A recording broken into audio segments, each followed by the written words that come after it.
Hello friends, રસોઈની દુનિયામાં આપનું સ્વાગત છે।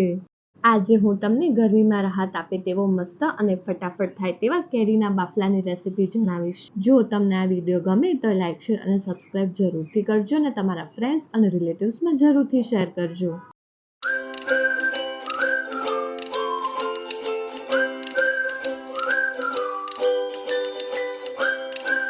કેરીનો બાફલો બનાવવા માટે એક કાચી કેરી લઈશું। વજનમાં જોઈએ તો 250 ગ્રામ થશે। થોડીક દૂધી લઈશું। તમે આ બાફલો એકલી કેરીનો પણ બનાવી શકો છો। તમે ગમે તે કાચી કેરી લઈ શકો છો। બંનેની છાલ કાઢીને સમારીશું। બંનેને સમારી લીધેલ છે। અમુક લોકોને ખાટી વસ્તુ ખાવાથી એસિડિટીનો પ્રોબ્લેમ અથવા તો પગ રહી જતા હોય છે। દૂધી ઠંડી હોવાથી આમાં નાખવાથી તે પ્રોબ્લેમ નહીં થાય। હવે એક કુકર મૂકીશું। તેમાં 250 ગ્રામ પાણી એડ કરીશું। સમારેલી કેરી, સમારેલી દૂધી એડ કરીશું। આ બધાને કુકરમાં 2 સીટી બોલાવીને બાફી દઈશું। 2 સીટી બોલાઈ જાય તે પછી તમે જોઈ શકો છો બંને મસ્ત બફાઈ ગયા છે। હવે આને થોડુંક ઠંડુ થવા દઈશું। એક મિક્સી જાર લઈશું, તેમાં આને એડ કરીશું।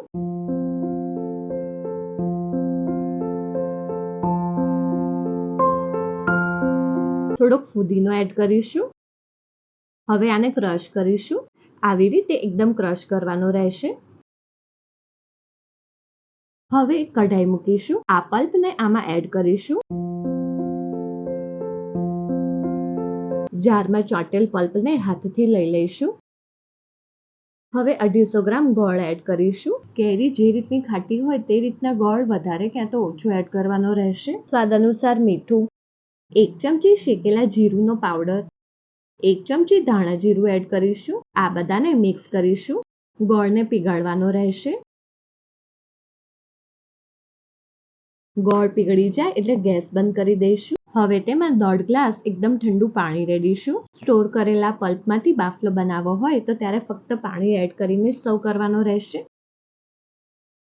તેને મિક્સ કરીશું। હવે એક ડીશમાં 1/2 ચમચી લાલ મરચું, થોડુંક મીઠું, 1/4 ચમચી સંચર એડ કરીશું। બધાને મિક્સ કરીશું। હવે ગ્લાસની કિનારીને પાણીથી ભીની કરીશું।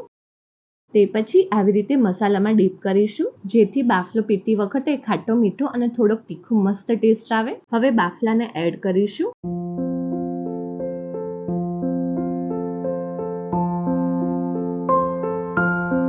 થોડાક ફુદીનાના પત્તા એડ કરીશું। ફ્રેન્ડ્સ, તો આપણો ગરમીમાં રાહત આપે તેવો મસ્ત ઠંડો બાફલો રેડી છે। તમે આને નાના છોકરાઓથી માંડીને મોટા લોકોને પણ આપી શકો છો। આ બાફલો પીવાથી લૂ લાગવાથી બચી શકાય છે, તેમજ ડિહાઇડ્રેશન પણ થતું નથી। ફ્રેન્ડ્સ, જો તમને આ વિડીયો પસંદ આવ્યો હોય તો સબસ્ક્રાઇબની જોડે બેલ આઇકોન ઉપર ઓલ બટન દબાવજો, જેથી મારા બધા નવા વિડીયો તમને મળતા રહે।